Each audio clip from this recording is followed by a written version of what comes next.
Actually मैं अभी हूँ बर्लिन डॉम के पास में खड़ा। और यहाँ पे काफ़ी टूरिस्ट आते हैं घूमने के लिए, और घूमते भी है लोग यहाँ पे। मेनली जो टूरिस्ट है, ये अट्रैक्शन प्लेस है जहाँ पे सबसे ज़्यादा टूरिस्ट आते हैं घूमने के लिए। और यहीं से आपको यहाँ से सीप वगैरह भी देख सकते हो। सीप लेकर आप बहुत सारे प्लेस पे जा सकते हो, ये घुमाते हैं। और ये सीप की मेरे ख्याल से प्राइस है इनकी बनी हुई है 27 यूरो शायद एडल्ट की है, आई थिंक। आप मैंने उतना चेक नहीं किया, लेकिन कोई बंदा बता रहा था कि वहाँ पे 13 यूरो लगता है एडल्ट के लिए। और अगर आप ऑनलाइन बुक कर रहे हो तो उसमें कुछ डिस्काउंट वगैरह है, तो उसका आइडिया नहीं है मुझे, मैंने बता दिया बस, ऐसे ही ओवर भी दे दिया ऊपर का। तो खैर ये दूसरी बात है। मैं आज एक थोड़ा इम्पोर्टेंट बात बताता हूँ कि आपको कैप्शन से पता लग गया होगा, सॉरी थंबनेल से पता लग गया होगा मैं क्या बताने वाला हूँ। एक्चुअली मैं ज़्यादा बात घुमाना नहीं चाहता, बात डायरेक्टली मैं बताना चाहता हूँ कि लोग जर्मनी छोड़ क्यों गए हैं। तो अभी फ़िलहाल गवर्नमेंट जो है वो एक सर्वे की थी, मतलब कि इंटरनेशनल लोगों के ऊपर वो सर्वे की थी कि भाई यहाँ पे बहुत सारे लोग इमाइग्रेंट आते हैं, जॉब करते हैं, फिर कुछ सालों बाद वो वापस चले जाते हैं, या फिर ये कह लो वो पीआर लेके वापस हो जाते हैं, किसी दूसरी कंट्री में सेटल हो जाते हैं। तो उसने एक सर्वे की थी यहाँ की गवर्नमेंट ने कि भाई ऐसा क्या रीज़न है। तो तकरीबन 75% लोग जो थे यहाँ पे इंटरनेशनल लोग, 100 में 75% लोग यहाँ से लीव कर रहे हैं, 25% लोग ही रुक रहे हैं यहाँ पे। ठीक है, तो इसका सबसे बड़ा रीज़न मैं आपको बताऊँगा 5 भागों में, 5 पार्ट में आपको बताऊँगा कि इसका सबसे बड़ा क्या रीज़न है।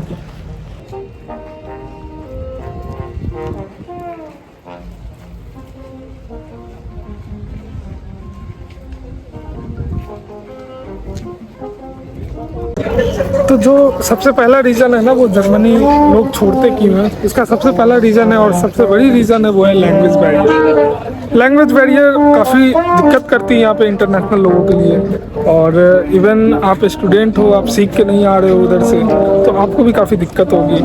आप चाहे इंग्लिश कोर्स में हो या कोई भी कोर्स में हो, अगर आप इंग्लिश कोर्स चूज़ करके आ रहे हो और आप सोच रहे हो कि चलो ठीक है काम चल जाएगा, ठीक है इंग्लिश कोर्स है आप पढ़ लोगे, लेकिन आपको इंटरेक्ट करने के लिए लोग यहाँ पे नॉर्मली ज़्यादातर जर्मन लैंग्वेज ही बोलते हैं, जर्मन लैंग्वेज ही बोलते हैं। इवन जो इंटरनेशनल लोग आते हैं उनको भी सीखना पड़ता है ये लैंग्वेज इधर आके। तो वो क्या होता है ना, जो वो लोग सीखते हैं ना, तो उससे ये होता है कि एक तो वो भी बोलने लग गया जर्मन, और इंग्लिश वो बोल रहा है, तो आपको भी उसके साथ साथ बोलना पड़ेगा। तो ये सबसे बड़ा रीज़न है। और ये जो है ना कि आप, इवन मैं जब आया था पहला दिन इधर, तो मुझे नहीं आती थी यहाँ पे कोई जर्मन लैंग्वेज वगैरह, मैं ऐसे उठ के आ गया था इधर। ठीक है, तो थोड़ी बहुत आती थी, इसकी वजह से मुझे काफ़ी फेस करनी पड़ी थी, यहाँ पे दिक्कत आई थी मुझे जब मैं पहला दिन स्टेशन पे उतरा था। इवन कोई बोल नहीं रहा था वहाँ पे इंग्लिश, मैंने कई लोगों से पूछा था, कोई बोल नहीं रहा था। तो ये सबसे बड़ा रीज़न है इंटरनेशनल लोगों के लिए, लैंग्वेज बैरियर। दूसरा रीज़न मैं बता दूं, वो टैक्स का है मसला। टैक्स की स्लैब होती है यहाँ पे। अब मैं ये थोड़ा टैक्स के बारे में बताऊंगा तो काफ़ी लेंदी हो जाएगी ये वीडियो, आपको समझ में नहीं आएगा, ये कभी दूसरे दिन मैं बताऊंगा। तो टैक्स का ये मान लो कि काफ़ी ज़्यादा टैक्स हाई है इधर, और टैक्स हाई है तो उसके लिए मतलब लिविंग स्टैंडर्ड भी है, आपको काफ़ी बढ़िया लिविंग स्टैंडर्ड है यहाँ पे। लेकिन यार लिविंग स्टैंडर्ड लेके क्या करेंगे जब पैसे ही नहीं बच रहे हैं हमारे इधर। तो ठीक है, आप पैसे आदत दे रहे हो, गवर्नमेंट के पैसे दे रहे हो आप, और जब आप रिटर्न फाइल करोगे टैक्स के लिए तो उतने पैसे आपको मिलेंगे भी नहीं। तो मेरे ख्याल से ये सबसे बड़ा रीज़न है टैक्स का। और तीसरी बात कर लूँ तो तीसरा जो सबसे बड़ा रीज़न है वो कॉस्ट ऑफ लिविंग। यहाँ पे रहने खाने के लिए काफ़ी ज़्यादा आपको एक्सपेंसेस करने पड़ते हैं। लाइक आप कहीं स्टोर वगैरह पे जाओगे कोई सामान लेने के लिए, तो वो काफ़ी ज़्यादा हाई होता है, मतलब प्राइस जो होते हैं इनके काफ़ी हाई होते हैं। इवन आप कहीं रूम वगैरह अगर रेंट ले रहे हो, रेंट रूम का मैं बता दूं, रूम का ये मसला है कि आप अगर कोई बड़ी सिटी में हो तो वहाँ पे काफ़ी ज़्यादा हाई है। तो इनकी वो है, मतलब अगर सिटी बाई सिटी इनकी रेंट है। लाइक आप बर्लिन में हो तो बर्लिन में क्या है ना कि 450 से इधर तो कोई रूम जल्दी मिलेगा ही नहीं, 400 और 450 के इधर कोई रूम जल्दी नहीं मिलता है। तो आपको इतने पैसे लेके चलो कि 450 आपको रेंट देने पड़ेंगे इधर। तो ये सबसे बड़ा रीज़न है। और वही छोटी कोई सिटी में चले जाओगे तो वहाँ शेयर्ड में भी आपको 200-150 में रेंट रूम मिल जाता है। इवन यहाँ पे शेयर्ड में आपको 450 आपको देने पड़ेंगे। लेकिन वही आप कोई छोटी सिटी में जाओगे यहाँ पे जर्मनी के, तो वहाँ पे 150-200 यूरो में आपको मिल जाएंगे शेयर्ड रूम। तो ये भी सबसे बड़ा रीज़न है। कॉस्ट ऑफ लिविंग काफ़ी ज़्यादा महंगा है यहाँ पे, खाने पीने से लेकर रहने तक सब वो आपको ज़्यादा एक्सपेंसिव पड़ते हैं। इवन आप जर्मन अगर इंडिया से सीख के आ भी रहे हो तो इनकी जो नेटिव लैंग्वेज होती है ना जर्मन वालों की, मतलब नेटिव जो बोलते हैं यहाँ पे प्रॉपर, वैसे तो हम बोल नहीं पाएंगे, लेकिन यार काफ़ी प्रोनाउंस टाइम में काफ़ी दिक्कत आती है।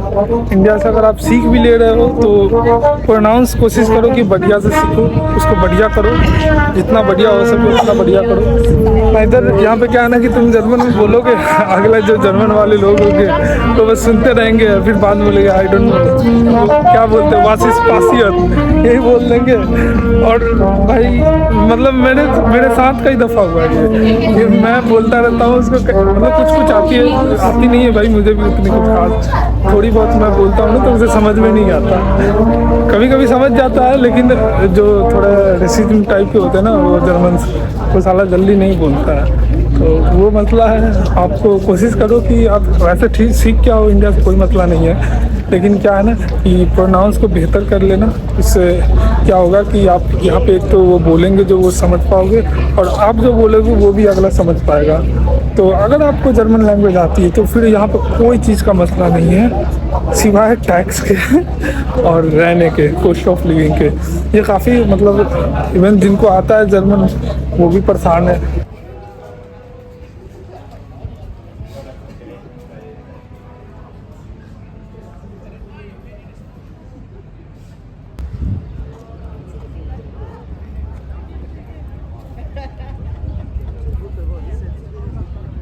कोई भी बंदा इंटरनेशनल कोई कंट्री में जा रहा है तो काफ़ी कुछ सेक्रीफाइस करके आता है इधर।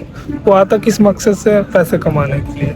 अब वो बंदा पैसे ही ना कमाए उस कंट्री में तो फिर वो तो दिक्कत होगी ही ना। वो बंदा तो कोशिश करेगा कि भाई कितना बचा सके, कितना कमा सके। कम लोग होते हैं जो एक्सप्लोर करने आते हैं, घूमने आते हैं, पढ़ाई के साथ घूमे या फिर जॉब के साथ घूमे। तो एक्चुअली यूरोप लोग चूज़ भी करते हैं, इसका सबसे बड़ा रीज़न ये है कि यूरोप में 26 या 27 कंट्रीज आती है जो शेंगन वीज़ा के अंदर आती है, शेंगन वीज़ा के अंदर। और इसके लिए लोग ये भी चूज़ करके आते हैं कि चलो उस कंट्री में जाएंगे, घूमेंगे, ये है वो है फलाना ठिकाना। चलो वो ठीक है, एक्सप्लोर करना चाहिए, वो कोई मसला नहीं है। लेकिन उसके साथ साथ क्या है ना कि हमें कंट्री की सारी चीज़ें देखनी चाहिए। लिविंग ऑफ स्टैंडर्ड क्या है, वहाँ पैसे हम कितना कमा सकते हैं, वहाँ पे टैक्स का क्या सिचुएशन है, तो ये सब चीज़ें हैं। तो भाई जर्मनी का मेरे को सबसे बड़ा एक रीज़न और लगता है, जो चौथा नंबर रीज़न मैं आपको बता रहा हूँ। तो लोग क्यों छोड़ रहे हैं, ये सबसे बड़ा रीज़न ये भी कह लो आपकी, यहाँ पे डिजिटल जो चीज़ें हैं ना वो काफ़ी कम है। लाइक अपने इंडिया वगैरह में जाओगे ना तो डिजिटल काफ़ी लोग तवज्जो देते हैं, काफ़ी डिजिटलाइज हो गया है हमारा India as compare to Germany. Even Germany से बेटर है हमारा वो इंडिया डिजिटल के मामले में। लाइक कि यहाँ पे आपको पोस्ट वगैरह भी आते हैं तो वो काफ़ी टाइम लेते हैं यार, 15 दिन 20 दिन में पोस्ट आते हैं हमारे रूम पे। और अपने इंडिया में क्या है ना कि वो मेल कर देते हैं, 2 मिनट में मेल आ गया। तो यहाँ पे मेल वगैरह भी जल्दी नहीं करते हैं वो लोग, पोस्ट बाय पोस्ट ही करते हैं। तो मेल क्या होता है ना, कभी कभी आपको करेंगे वो, जब पोस्ट आ जाएगा आपके पास तो मेल आ भी आएगा कि हाँ भाई आपका ऐसा ऐसा है, जो भी डिटेल्स बिल्स वगैरह है, बिल का डिटेल या कुछ भी हो। तो ये सबसे बड़ा डिसएडवांटेज लगता है मुझे कि यार इतनी डेवलप कंट्री है तो एटलीस्ट इसको डेवलप करने में क्या जाता है। तो कई लोग बोलते हैं कि नहीं ये जर्मन लोग हैं वो काफ़ी पेपर वर्क ज़्यादा यूज करते हैं, वो डिजिटल चीज़ में नहीं जाते हैं वो जर्मन लोग ज़्यादा, तो प्राइवेसी ज़्यादा खोजते हैं। तो भाई प्राइवेसी की क्या मसला है यार, तुम्हारे पास ऐसी ऐसी सॉफ्टवेयर आ गई है कि तुम्हारा प्राइवेसी भी कोई इधर उधर लीक नहीं कर सकता। अगर लीक भी कर रहा है तो तुम पुलिस कंप्लेन कर सकते हो, कोई मसला नहीं है। प्राइवेसी का कोई मसला मुझे उतना कुछ खास नहीं दिखता है। सारी कंट्रीज डेवलप जैसे जैसे कर रही वो डिजिटली आ रही है।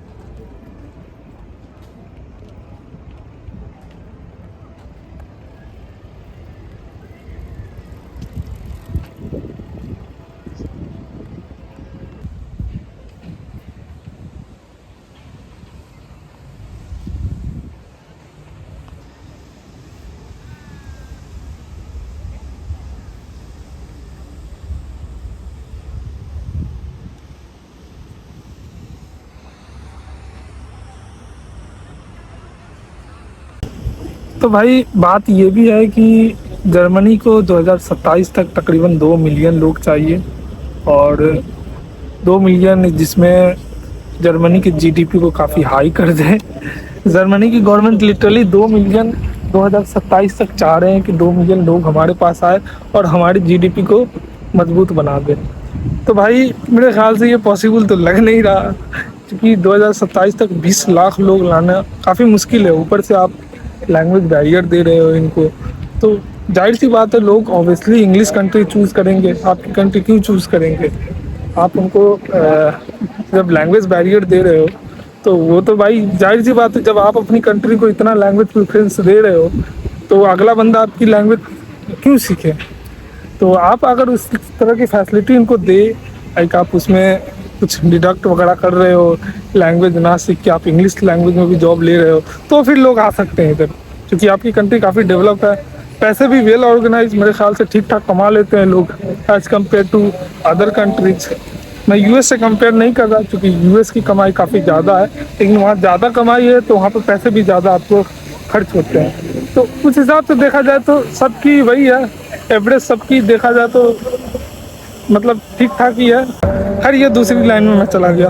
तो बात यह है कि यहाँ की जो गवर्नमेंट को चाहिए 2 मिलियन लोग, और 2 मिलियन लोग लाना 2027 तक काफ़ी टफ लगता है कोई भी कंट्री के लिए, खासकर जब आप इतनी कुछ उनको दिक्कत दे रहे हो लैंग्वेज बैरियर को लेकर, या फिर ये कह लो कि टैक्स वगैरह काफ़ी हाई है। तो ये सब चीज़ को लेकर आपको दिक्कत आ सकती है। इतना आसान नहीं है आपको 2027 तक 2 मिलियन लोग लाना है यहाँ पे, वो भी इंटरनेशनल लोग।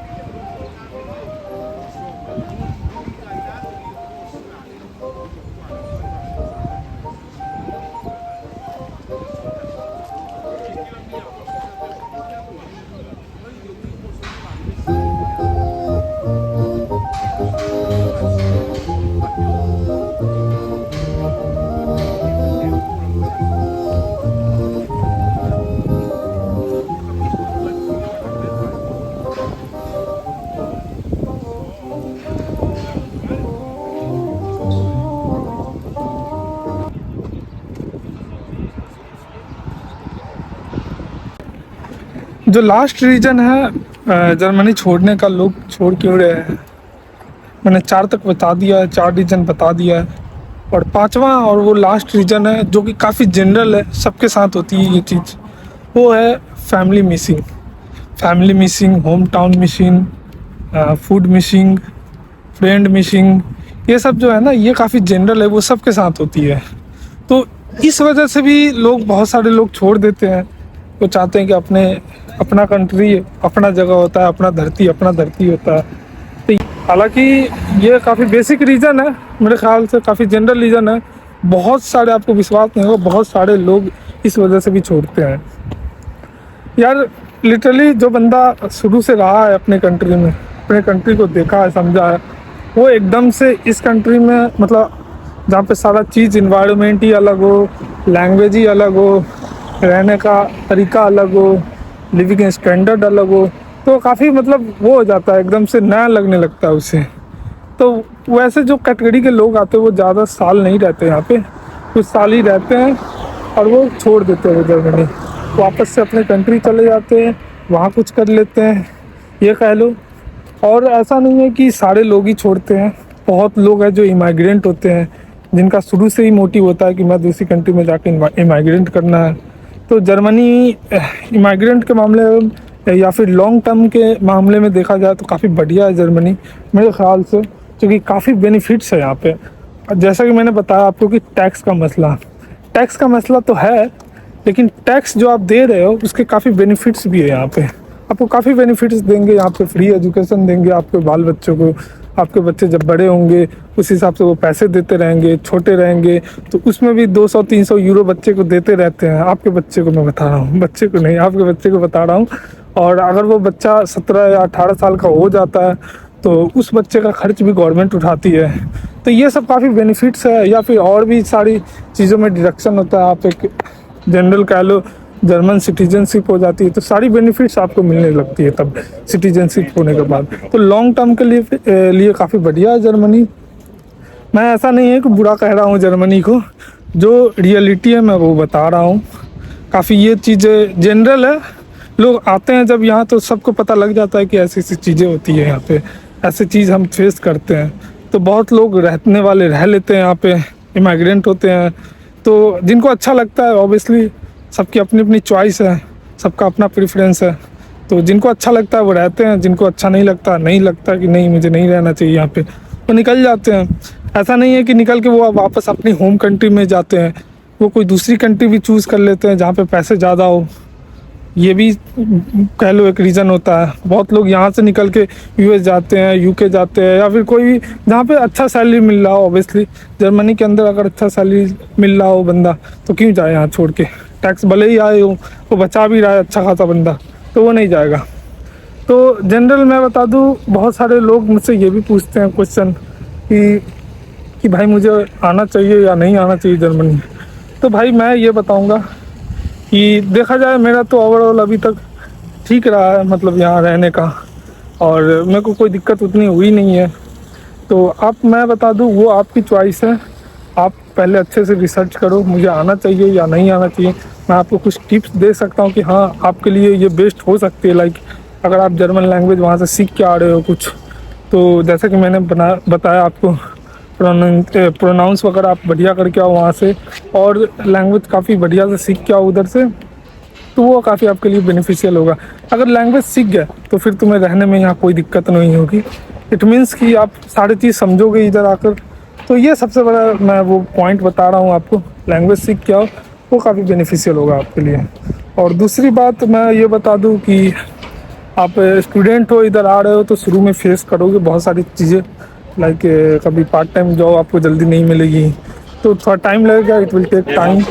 तो उतना मतलब घबराना नहीं है आपको। आप आ रहे हो यहाँ पे, कोई मसला नहीं है, लैंग्वेज सीख के आओ। लैंग्वेज सीख लोगे तो जॉब भी आपको इजीली मिल जाएगी यहाँ पे, पार्ट टाइम भी, कोई मसला नहीं है। तो ये मेरी बातें थी, मैंने आपको बताया जो मैंने अभी तक कुछ जाना है, सीखा है कि हाँ ये सब चीज़ें हैं, फेस हो सकती है। और मेरे को ये आई थी खबर कि ऐसी की बात है, तो मैंने वो सर्च किया था कि हाँ भाई 75% लोग छोड़ रहे हैं जर्मनी, ये कोई ईजी चीज़ नहीं है। तो मैंने रिसर्च किया, इस पर पता किया कि ऐसी सी बात है, तो यही मुझे पता लगा। सबसे बड़ा मेन रीज़न यही 5 वर्ड मेरे को दिखा, 5 वर्ड मेरे को लगा कि हाँ ये 5 टॉपिक्स है जो काफ़ी लोगों को बाहर करने में हेल्प कर रही है कि हाँ भाई तुम बाहर जाओ। तो ये है। तो चलो फिर यहीं तक थी वीडियो, और मिलते हैं किसी नेक्स्ट वीडियो में। कुछ इन्फॉर्मेशन मिली हमें तो और भी बताते रहेंगे तुम्हें। चलो बाय।